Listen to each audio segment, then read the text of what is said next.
Şuna u Damullam Abduqodirga birdekki berib qo'yay degan o'yga keldida, mansitmagan talaffuzda sal-pal chechilib qaplig'u deb masxara qildi va sovuqqina hijib davomlashtirdi.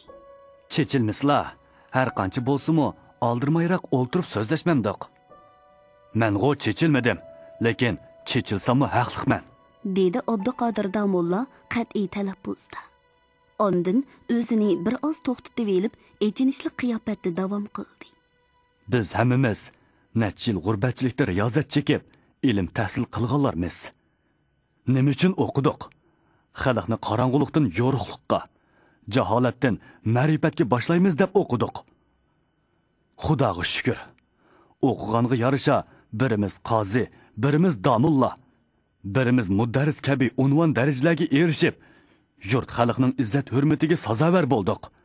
Afsuski, biz bu izzat hurmatga ega bo'lib olibla, aslidagi maqsad muddalarimizni unutib, butun vujudimiz bilan huzur, halovat, rohat, farog'atga berilib, nast mustag'raq bo'lib yetib oldik. Xalqimiz bo'lsa, nodonlik, jaholatda xor muzallat qoldi. Yurtimizning, xalqimizning istiqboli to'g'risida qayg'urmadik. Yurt va xalqning g'amini yeyish, yurtni taraqqiyotga, xalqni ilm ma'rifatga boshlashdak muqaddas burchimizni biz o'limolar esimizdan chiqardik. Tör obro'y talishda qiliplashgan odat ijrosidan boshqa yaxshi amallarimiz borligini inkor qildik. Biz nima uchun bu qadar buzilib ketdik? Nima uchun insof qilmaymiz? Nima uchun bu haqda o'ylanib, o'z xatoligimizni tuzatmaymiz? Bu to'g'rida bir oz so'z qilsak, chechilganlik bo'lamdi-kan? Chechilsam nima bo'pti? Chechilishga haqliq emasmikanman? Bağanchi qaynab ketdi-ku. Nim bo'lla damullam? Dedi G'affar Damulla, go'yo Abduqodir Damullani hayvi bilan besib tashlamoqchi bo'lgandek ko'zlarini cho'ng-cho'ng echib. Bir ozdan keyin g'azabini besib olgan qiyofatda kinoyilik kulimsirab davom qildi. Qaynimisla, jahon deganda qaynab ketgudek hech ish yo'q. Qaynimisla? Nemishqa qaynamaydi ekanman? Dedi Abduqodir Damulla uningga g'azab bilan radiya berib. O'limolaning xuddi shapoqqa ulashgan chivindak madraslardagi avqobga, muhr haqqiga, nazar chiroqdagi sadiqi ehsonga ish qilib, qayerda naf bo'lsa, shu yerga o'lishib olganligiga insof havzini quritib, tamaxo'rlikning sisiq patqoqlariga bo'g'zi bilan tang cho'kib olganligiga, xalqning noli pig'onlariga quloq solmay, gaz ama bo'lib olganligiga qancha qaynasam, shuncha yaxshi emasmi? Qani, nima uchun qaynamaydi ekanman? Hozirgi ahvol qandoq bo'lyapti? Qani, biz bu yerda polo yeb, tovoq bekorlab o'ltiribdimiz. Bizning aziz bolalarimiz gulaqda kulgi milinib, osh yalang'ochlik azobini tatmoqda. Biz kunda qancha qitim dasturxon ustida maishat qilib, to'qliqdan karildab yurimiz. Uning hisobiga ko'chadagi tilamchi soillar shuncha ko'paymoqda. Holbuki biz ularga qanchalik xayrixohlik ko'rsatdik. Ularning beshini qanchalik silidik. Yo'q, hech nima qilmadik. Balki o'shir zakot va avqob kirimlarini o'z nafsimizga tortib ketdik. Shu sababdan yetim yesir, tulxutun, yetim o'g'illar xayrixoh qolmoqda. Nima uchun ularga g'amxo'rlik qilmaymiz? Maktablar ichib, daril tam, daril ojizinlar qurib, ko'chada osh yalang'och, xorizorlikda qolgan bolalarni, ojiz miskinlarni nima uchun tarbiya qo'yniga olmaymiz? Ularning beshini silab, g'amxo'rlik qilsak, buning nima yomini? Damullam bir oz to'xtab elib, savol nazari bilan ko'pchilikka taksi qarab chiqqandan keyin yana davom qildi. O'zimiz yurtning ko'zi, xalqning beshi bo'lib turuqliq, xalqni baxt saodatga boshlab mangmasdan, butun ishtiyoqimiz bilan shaxsiy topovat yo'liga mangsak, qo'lga kirgan tilla tangilarni avrazga ko'mib, xotirjam yozsak, istiqbolimiz to'g'risida zarracha qayg'urmasak, kelgusi avlodlarimizga nima deb javob beramiz? Ularning oldida osiy gunohkor bo'lib qolmasmizmi? Afsuski, bizning g'amxo'rlik qilmay ko'chaga tashlab etgan bolalarimizni Yevropadan kelgan muxolifatchilar o'z qo'yniga tortmoqda. Shved missionerlar shifoxona qurib, bemorlarni haqsiz davolash va maktab ichib, egi chaqsiz bolalarni tarbiyalash yo'llari bilan aqida o'g'irlamoqda. Ular bizning bolalarimizga bir misqolchilik ta'sir ko'rsatishga ko'zi yetsa, oyanmasdan 100 sarlab tangi sarf qilmoqda. Biz bo'lsak, bolalarimizni ko'chalarga tashlab, o'zimizdan yiroqlashtirmoqdamiz. Hadisi darra urib, ularning dilini jarohatlantirmoqdamiz. Al-rohini yondirmoqdamiz. Bu ishlarimiz mulohiza qilib ko'rishga arzimasmi? Helimi fursat bor. Agar vaqtida qilishga tegishli ishlarimizni qilmaydigan bo'lsak, kelgusi avlodlarimizning la'nat nafratiga qilishimiz muqarrar. Chechilib qaynab besilmay, oxir esyon ko'tirdilar taqsir. O'zimizni salpal besib olaylikmikin? dedi G'appar damulla qopiqini uchirib. Go'yo u esyon so'zi bilan Abduqodir damullani vatan, xalq uchun kuyayotgan yurkiga sovuq suv sepib qo'rqitish yoki hayvisini yer bilan yakson qilib etishga ko'zi yetgandek ko'ranglik bilan davom qildi. Esyonkor bo'lish yaxshi ish emas. Huddisidan chiqmoq tas. O'z mujodilimizdan chatlab, ingliz, shvedlarga til takkizish texmi yaxshi ish emas. Ular bizga mehmon. To'xtasizlar damollam, dedi Abduqodir damulla uning so'zini kesib. İngiliz, shved missionerlari qandoq yo'l bilan bizga mehmon bo'lib qoldi? Ularni kim chillab keldi?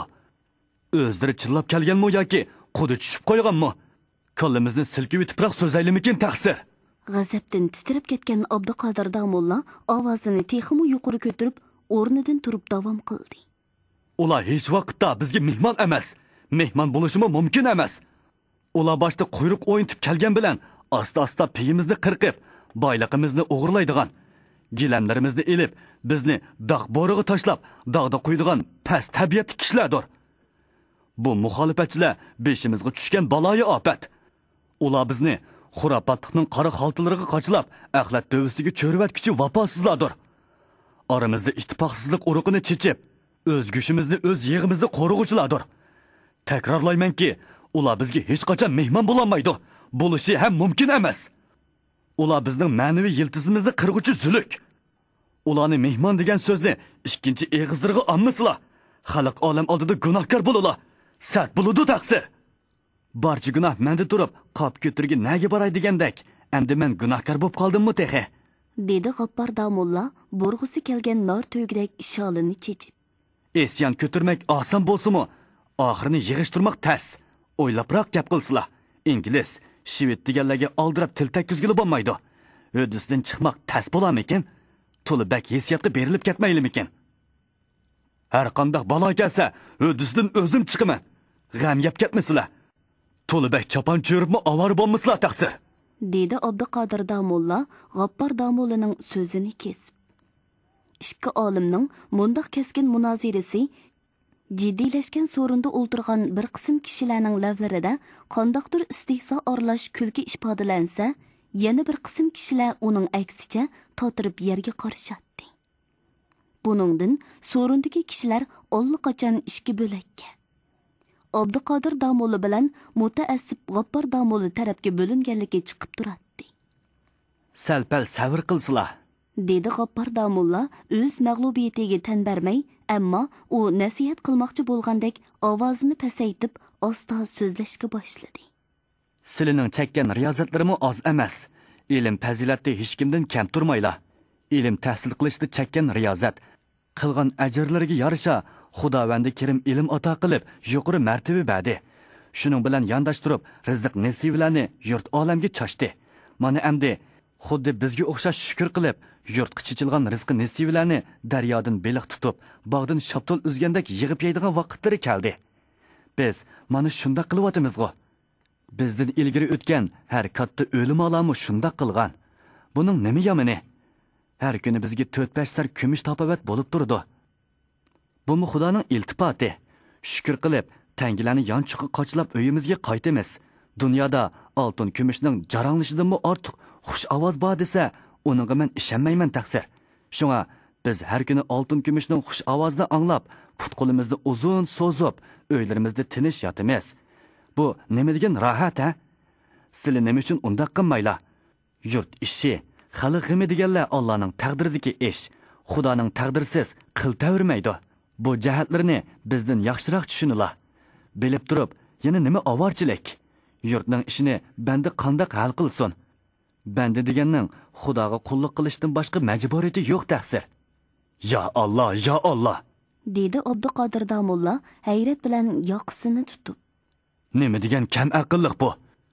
Sizlarga o'xshash o'limaning tunishi mushundoq bo'lsa, atimiz qandoq bo'lar? tağlı məşhərdə görümüzдің qaysı 4 putluqның surati qopar. Mantiqi silini xeli o'qigan, ilmi mantiqidan xabardor odam deb bilatdim. Texi tunumaptikan man. Endi tunudim. Silining oshi yo'g'on qursaqlarida nima bor? Zodi nima bor? Acaba mening qursiqimni so'rab qoldi-ku, dedi G'appar damolla shoyi yaktak ustidan qo'rsiqini silab turib. Nim bo'ladi? Atigan ishkan quyuq qaymoq choy bilan seriq yog'dek sarg'ayib pishgan halva. Uning ustiga Xudo bergan rizq, 2-3 nazarda yegan batti poloba. Xudo bergan rizqini kelishtirib yemagan kishining qursiqi silning qursaqlariga o'xshash hamisha puchak turdi.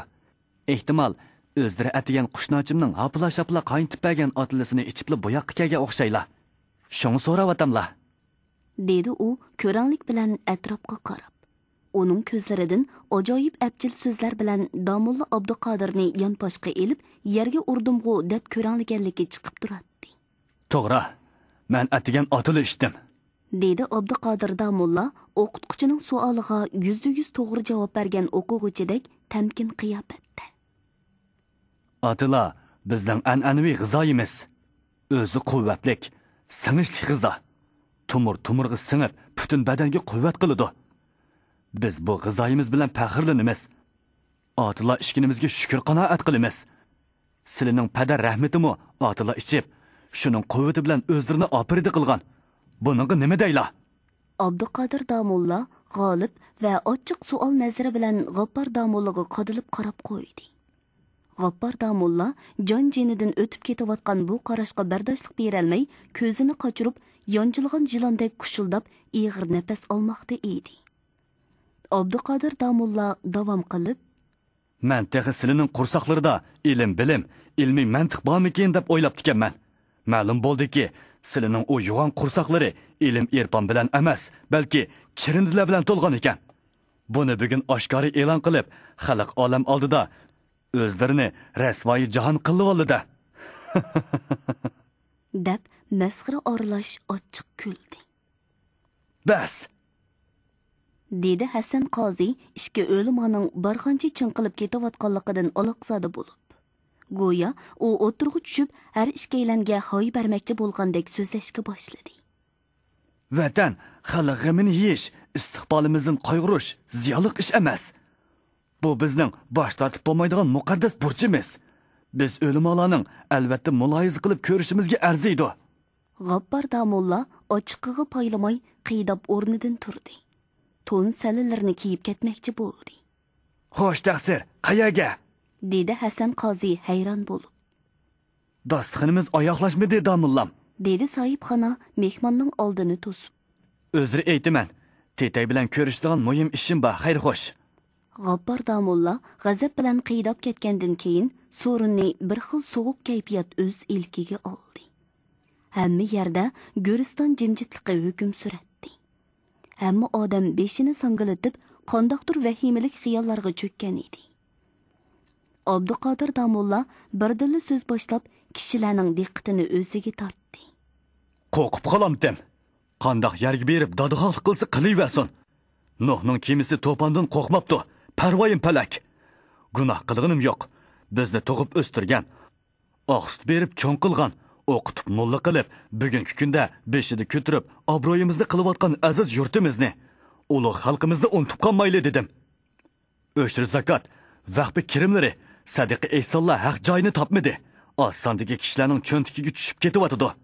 Bu kirimni o'z joyiga sarf qilib, ko'chalarda osh yalang'och yurgan bolalarni tarbiyalayli. Yetim yesirlarga xayriyat qilayli dedim. Buning nima yomini, nima ziyini? Damullam ikki tarafga choy qilib, u bosh, bu bosh o'ltirgan mehmonlarga tashvi nazar selib davom qildi. Qarindoshlar, biz azaldan qobil, botur xalq edik. Qachonki bizga jaholat, nodonlik, xurofotlik, ittifoqsizlik, hasadxo'rlik, manmanlik, shaxsiyatchilik choplashdi. Shu kundan boshlab zavolliqqa, xor zabulliqqa yuzlandik. Hozirgi ahvolimiz buning jonliq dalili. Qarindoshlar, o'ylab ko'rayli, muloyiza qilayli. Hozirmi kechikmidik. G'aflat uyqusidan uyg'onib, ittifoqlashib, bir yoqqidan bosh chiqarib, asorat kishilarni pochaqlab tashlasak, palakning choqini o'ngga burab, istiqbolimizni yo'ritishga, o'zimizni saodat kunlarga yetishtirishga ilmi kechikmaymiz. Hammamizga g'ayrat shijoat ato qilsin. Amin. Ziyofatning oxirgi g'izolari kelishga boshladi. Guldor chinilarga liq usulgan qo'yiq osh va uning ustiga silingan dog'limi go'shtlar ko'zning yig'ini yeydi. Liq go'sht besilgan tovoqlar xuddi osmondan laylab tushayotgandek orqama-orqa uzilmasdan kelib, har ikki kishiga birdan tortildi. Har tovoqqa bir chinidan qiytiq yondosh qo'yildi. Go'shtlar to'g'raldi. Sahibxona xo'sh aytib taklif qilgandan keyin mehmonlar dostxon ustidagi adab qoidalarga asosan avval cho'nglardan kasun deganda qilib Abduqodir Damulla Hasan qozi boshliq mo'ysipitlarga ko'z qiri bilan qarashatdi. Buni sezgan Damullam xush aytib boshlamchilik bilan taomga qo'l uzatdi. Mendimi galba, nafsi ba. Kuniga 17 batti yesammi, singdirgida qo'sqimmi ba? Dedi Abduqodir Damulla oshib o'ltirib. Uning so'zi mehmonlarga jaranglab anglanib turadi. Yesam singdi, ammo yeyish, elish uchun o'qib keldimmi? Bu savol meni azoblaydi. Chunki bizda diniy o'qishda o'qigan mullalar yurtning yaxshi taomini yeb, sadiqa ehsonga duo qilib o'tadigan, uningdan boshqa hech qanday xolisona majburiyatni ustiga olmaydigan yomon bir odat shakllangan. Bu odat tufayli bechora xalq jafoliq amgaklar qilib, topgan targinni biz mullalarga yegizish, oldimizga qo'yib duo elishga odatlangan bo'lsa, biz mullalarmi ularning yaxshi taomlarini yeb ichish, narsa keraklariga duo qilishga xuddi qo'lda boqqan paxlandek o'rgandik. Amaliyotda bu ishlarimiz o'z aqidamizga xilof. Chunki nazr taomlari va sadiqa ehsonning haqliq egisi miskinlardir. Mudarrislikdan to'liq maosh ilib, o'z maishatini g'amsiz o'tkazayotgan Damulla Abduqodir bugungi kunda o'z aqidasiga xilof holda g'arib miskinlarning rizqini yalmab yutib olsa, ularning haqqini duo qilib, o'z yonchuqiga silib olsa, bu qandoq bo'lg'ini? Tangli mahsharda buning javobini qandoq berish kerak? Qarindoshlar, mening o'ylaydiganim dal mushula. Har bir kapam oshni og'zimga solganda, ko'chada osh yalang'och yurgan g'arib miskinlar ko'z oldimga keladi-da, gilim bo'g'iladi. İştahayım tutuludu. Bizga kuniga 17 yaxshi taom bo'lsa, ularga 10 kundami bir kapam polo yo'q. Mening ko'z oldimga keladiğini faqat mushu ishlar. 16-bob namoyish. Qasd qilganni pas qil. Xalq so'zidan. Tong otdi. Ko'z osmoni shishidek suzuk. Sharq qupiqidan ko'tarilgan oltin quyosh butun shaharga bugun qandoqdir bir xil tetik ruh va jonliq kayfiyat beg'ishlab jilva qiladi. Po'lat nayzadek o'tkir nurlari baraqson dal-daraxtlar orasini teshib o'tib, tala-tala nur eqimi hosil qilgan edi. Yo'pirmoqlar orasidan tushgan nur tangilari ko'zni qamashtiradi. Bugun Loypashtoq madrasasida yana bir xil jonliq kayfiyat davom qiladi. Bu yerda go'yo bugungi oltin quyoshning nur to'lqini bilan odamlarning ruhiy jihatdagi jo'shqinligi birlashib ketgandek ajoyib jonliq va ko'tarinki kayfiyat hukm suradi. Bu yerga jam bo'lgan yuzlagan taliblar qandoqdir bir shonliq jangga otlanish oldida turgan sipohlardek jiddiy tayyorlik ustida choy qiladi. Hammala odamning chiroyi surlik tus olgan. Ko'zlari cho'lpondek chaqnagan edi. Vujudidan surhayvi to'kiladi. Peshayvon ostida plakat yezilayotdi. Xattot Ziyovuddin yukinib o'ltirib, oldida yiqiq turgan oq xasiga husn xat yozadi. Yana bir talib yezilgan husn xat ichini qora siyoh bilan bo'yaydi. Xatning yezilishi va bo'yilishiga bir to'p taliblar g'ujmaklashib qarab turishadi. Supuning levida yana bir necha talib o'tkir qalamtirashlar bilan plakat dastalarini oqlab siliqlaydi. Yana bir muncha taliblar 5 dan 10 dan to'p bo'lishib, qandoqdir bir ish to'g'risida qizg'in va keskin parang selishadi. Keldi. To'qam madrasasidagilar keldi. Bu so'z bilan tang ho'yli ichidagi taliblar darvoza tarafga qarashdi. Peshtoq oldida ko'kirkiga kalom eshirib osgan bir to'p taliblar ko'rindi. Ular yalğız to'qan madrasadan kelgan taliblar bo'lmasdan, boshqa madrasalardan kelganlarmi bor edi. Ular madrasa darvozasidan so'ngishdan kirgan suvdek kirib, ilgirki taliblarga suvi suv qo'shilgandek qo'shilib ketishdi. Madrasa saynosi taliblar bilan liq to'ldi. Odamning ko'pligida madrasa ichi go'yo teshib ketish xavfiga duch kelgan ko'l suyidek chinqilib ketgan edi. Mingish kerak. Vaqti bo'p qoldi. To'p ichida har xil gap so'zlar gurildashga boshladi. Plakat putdi. Dastalarga puxta bekitilgan plakatlar havoga ko'tarildi. Ruhiy qulluqni pachaqlab tashlayli. Shved missionerlari yurtimizdan yo'qolsin. Ajnabilarning aldam xaltisiga tushmayli. Deb cho'ng yezilgan xatlar ochiq havoda julolinib turadi. Taliblar xuddi magnitga choplashgan temir kepaklaridek sig'dishib kelib plakatga mixta qadilib turishdi. Taliblar, yorallar.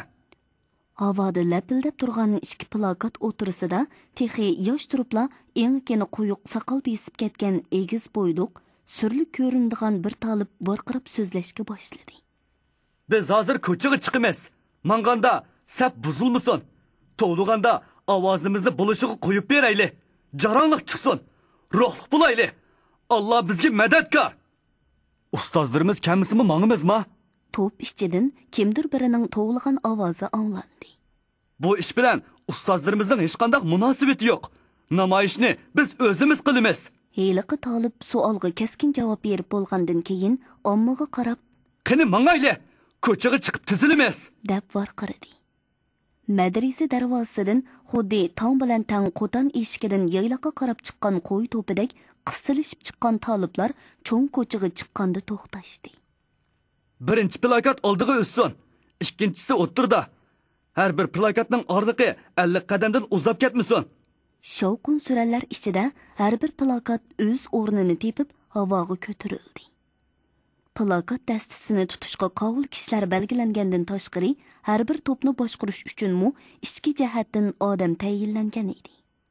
Havoda lapildigan oq plakat va har bir plakat orqasida zich sap tortgan. Beshiga oq salla o'rab, uchisiga oq yakta kiygan yuzlagan taliblar xuddi osmondagi oq bulutdek hayvatlik ilgirlaydi. Yetikoh maydoniga kelguncha ularga yana nurg'un odamlar qo'shildi. Namoyishchilar sepi barg'ancha zo'rayib, uzrab, bosh oyog'ini bir vaqt ko'rgili bo'lmaydigan darajaga yetgan edi. Qashqar shahrida chet el muxolifatchilariga qarshi tunji qitim ko'tarilgan bu namoyish o'z hayvati, o'z ta'siri bilan butun shaharni larzaga keltirgan edi. Ko'cha yoqasidagi sanjoq-sanjoq odamlar ochiq havoda lapildab, kun nurida oq chiqindek chaqnab ketayotgan plakatlarga va uningga yozilgan shuarlarga. Uzun yildan har kim ko'nglida kechirgan bo'lsa-mu, eg'izdan chiqarishga mumkin bo'lmay kelayotgan jiddiy talablarga qarab cheksiz hayajonlanadi. Ba'zilar beshig'i salla, uchisiga oq yaktak kiygan, ko'ksiga kalomi sherib osgan namoyishchi taliblarga va ularning jo'shqin ruhiga qarab ta'sirlanganlikdan ko'zlariga issiq yosh oladi. Ba'zilar namoyishchi ommaning po'latdek chang iroda bilan orislanlardek hayqirib ketayotgan botur qiyofatiga, poltining besidek keskin varqirashlarga qarab, go'yo o'zlarimu hech nimadan qo'rqmas g'ayratga kelgandek his qiladi. Ajab obdan ish bo'pti. Alloh ularga kuch-qudrat ato qilsin. Din o'g'irlarini qo'g'liversin. Xudoyim oq yo'l bersin. Ko'chaning ichki qosniqida turgan odamlar orasidan har xil madadkor so'zlar anglanib turadi. Namoyishchi omma o'stan bo'ylab mengib, qum darvozadan chiqdi. Odamning ko'pligida shahar darvozasi torliq qiladi. Namoyishchi omma xuddi suv ombarining to'mpisidan chinqilib, o'qdek etilib chiqqan suvdek gurkirab g'arbga burilib, Sanchastiki Bayti Xudo deb atalgan shved missionerlarning uvisiga qarab ilgirladi. Qo'zg'ullar uvisiga yaqinlashgan seri ommaning shovqini avj oldi. Shuarlar orqama-orqa yangrashga boshladi. Ma'naviy qulluqni pachaqlab tashlayli. Shveddan tarqatqushlar yurtimizdan chiqib ketsin. Ajnabilarning aldam xaltisiga tushmaydi. Minglagan ommaning qahr bilan to'lg'an nara sadosi havo bo'shlig'ida hayvatlik ko'rkirib, yer jahonni larziga keltiradi. Go'yo ularning hayvatlik sadolari uzun yillardan Qashqar osmonini qoplab kelayotgan ajnabiylardan qo'rqishdek ma'naviy tumonni supurib tashlab, hammala odamni ajnabiylardan qo'rqmaydigan g'ayrat jasoratga ilhomlantiradi. Ammo xuddi qora toshqindek Bayt Xudoga bostirib kirdi. Ajnabiylarga qarshi shuorlar texmo avij oldi. Afsuski, necha vaqtdan beri shuncha avod Bayt Xudo va shifoxonadan so'zlashgudek birmu odam tepilmadi. Ular namoyishning hayvatidan o'lgida qo'rqib, qechib yoshiringan edi. Ularning bu xil nomardligi namoyishchilarning g'azabini texmo o'rlatdi. Izlab tepinglar! Ko'ydiringlar, chiqib tashlanglar! G'azabi toshqan omma ichidan har xil sadolar, buyruq, xitob xarakterini olgan cho'qon surallar ko'tarilishga boshladi. Uklarim, mavni ko'ydiringlar! deb to'lidi Barat Gurildek. U g'ayriy mazmundagi kitob varaqlaridan bir quchoq ko'tarib chiqib, o'yli o'tirsiga tashlab xitob qiladi. Ko'ydiringlar! Gugut bo'lmasa menda bor. Mana gugut. Bu kasofatlarning bir nimasi meni imondan ojdirtibatgili qil qolgan. Mana endi ko'ysin. U yana kitoblar uyga yugurib kirib ketdi. Barat Oxun namoyishchilar qo'shiniga qum darvozada qo'shilgan edi. U shevit missionerlarning din tarqitish yo'lidagi yo'lsizliklarni ko'p qaytim ko'rganlikdan g'azabi boshqalarnikidan necha hassa kuchlik edi. U yana bir quchoq kitob ko'tarib chiqib, lovuldab ko'yiyotgan Gulxonga tashlab so'zlaydi. Ko'ydiringlar, yo'q qilinglar. Qas qilganni pas qil. Jajisini mushundoq berish kerak. Bu xavorijlar bizga aqidamizni o'g'irlab qas qilgandan keyin biz ularni pas qilib, kitoblarini mushundoq ko'ydirib tugitimiz. U yana oldirab uy ichiga mo'ngdi. Bosma mashinalari joylashtirilgan uyda tarong-turung, jarang-jurung qilgan ovoz anglanadi. U yerda bir to'p taliblar aqidamizga xilof varaqlarni bisib chiqirdigan bosma mashinalarini mana mushundoq pochoqlab tashlash kerak deb to'lashmoqda edi.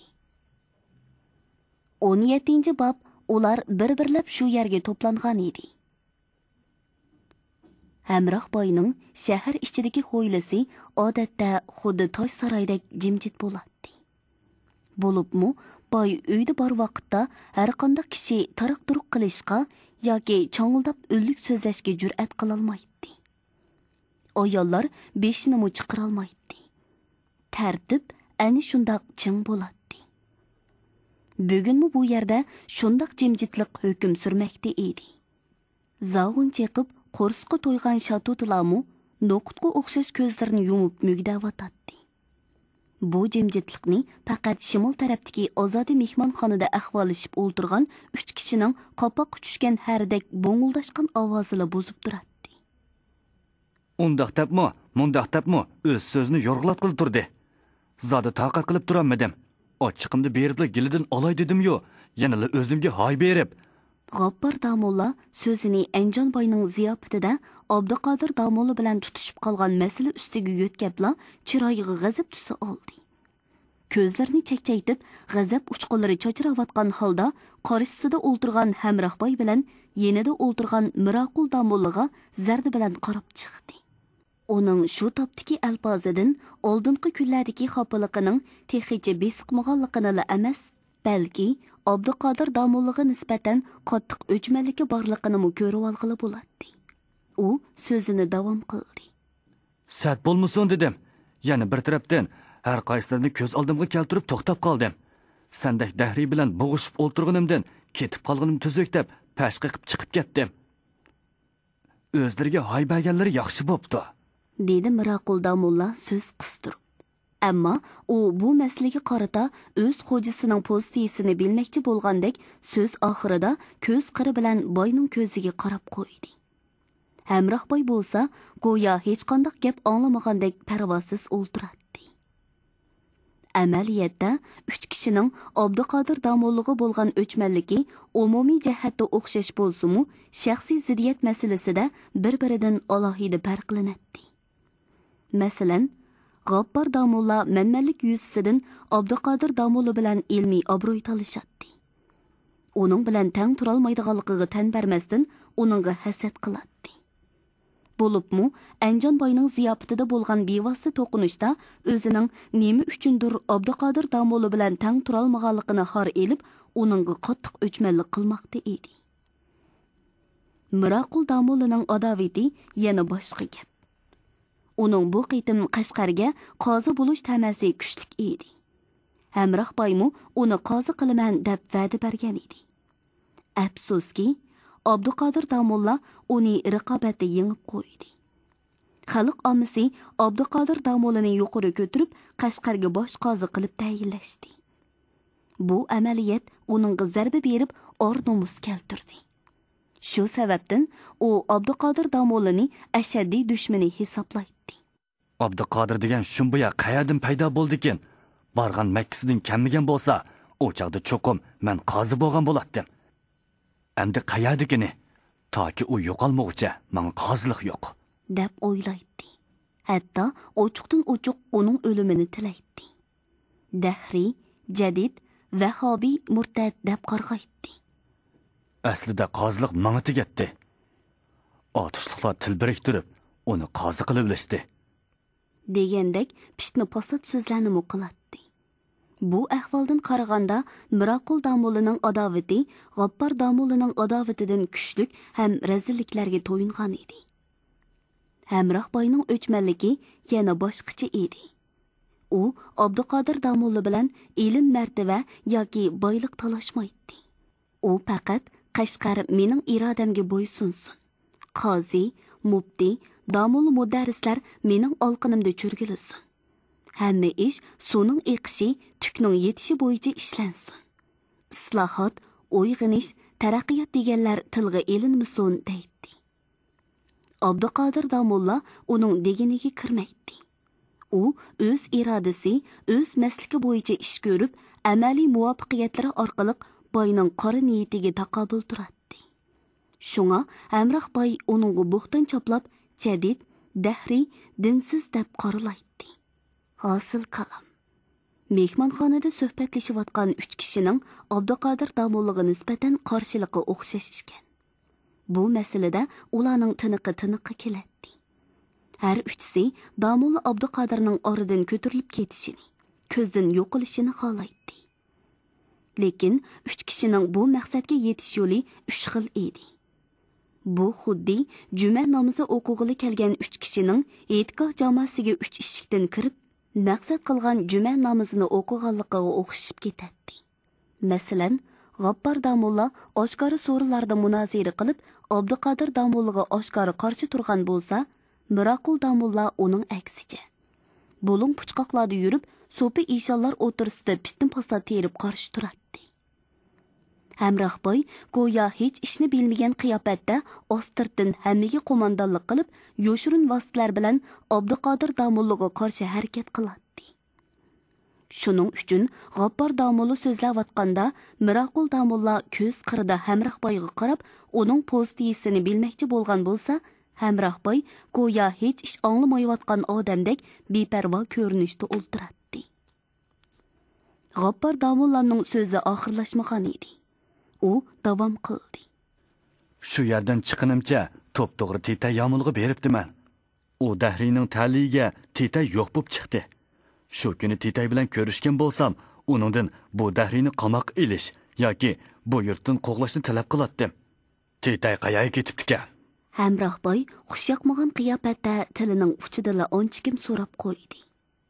So'rasam, yangi harakatda deyishdi. Dedi G'appar Damo'lla Titay bilan ko'rishalmay qolganiga nadomat chekkan qiyofatda ulug' kichiktinib. Oraga jimjitlik tushdi. Ular qandoqdir bir ishlar to'g'risida o'ylashayotgandek jim o'ltirishadi. Bir ozdan keyin bu jimjitlikni Hamroh boy buzdi. U oltin hal berilgan piyolani qo'lida o'ynatib o'ltirib so'z ochdi. Titay bilan ko'rishgan taqdirdami, u kishi darhol bir nima deb javob bermaydi. Dedi u bo'ynini bilinar-bilinmas to'lg'ab. Uning so'zidan va bo'yin to'lg'ashlaridan men bir nima demagicha Titaymi o'z oldiga tortib javob bermaydi davatqonligi chiqib turadi. U bu so'zning ishga hamrohiga qanday ta'sir qilganligini kuzatgach davom qildi. Har ishning vaqti soati bor degandek, vaqti kelguncha sabr qilish kerak. Savirning tegi oltin, shundoq emasmi? Sili savir deydi ekanlar. Bizning savir qochimiz to'shib ketyotidi. Qursiqimiz esilib, yo ketsa tuzuk uxlag'ili bo'lmagan. dedi G'appar damolla bir oz chechilib. Boy pisingida kulib qo'ydi. U aslida savir qilinglar deb nasihat qilish orqali ularni savir qilolmaydigan darajaga yetkazishni ko'zlagan edi. U hozir maqsadga yetdi. Amdi fursatni qo'ldan bermay, savir qochisi to'shib ketayotganlarga ilhom va madad bermoqchi bo'lgan boy kulimsirab o'ltirib so'zlashga boshladi. Mening qo'sqim esilmasmi? U ishkaylanga savol nazari bilan qarab davom qildi. Bu taraflarini deb kelsam, mening qo'sqim yerilib ketsa bo'ladi. Undaq bo'lmadi, men yanada savr qildim. Buningdan keyinmi savr qilaman. Men uning izdini qilib, alohida odam avatib chillatdim. U yanada kamidi-ku. Buni nima deyish kerak? Bu uning mendek bir odamni ko'zga ilmag'anligi bo'lmay nima? Hammanglarning xabari bor. Mening shu kunki ziyofatim yurtimizning, xalqimizning tesh amaliga munosabatli cho'ng ish. Men bu ishga oz chiqim qilmadim. Yurtning g'imini yeb, oz avori bo'lmadim. Butun yurt kattalarini tiytay-shitaydan tortib hammani chilladim. Men chillagan odamning hammasi kelishdi. Bir oshu dahriy domulli kammidi. Hurmatli radio anglag'uchilar, yozuvchi Xivir To'mirning Shinjang xalq nashriyoti tarafidan nashr qilingan Abduqodir Damo'li haqida qissa nomli tarixiy romanini bugun mush yergacha anglatdik. Davomini ertadagi programmamizda anglag'aysizlar.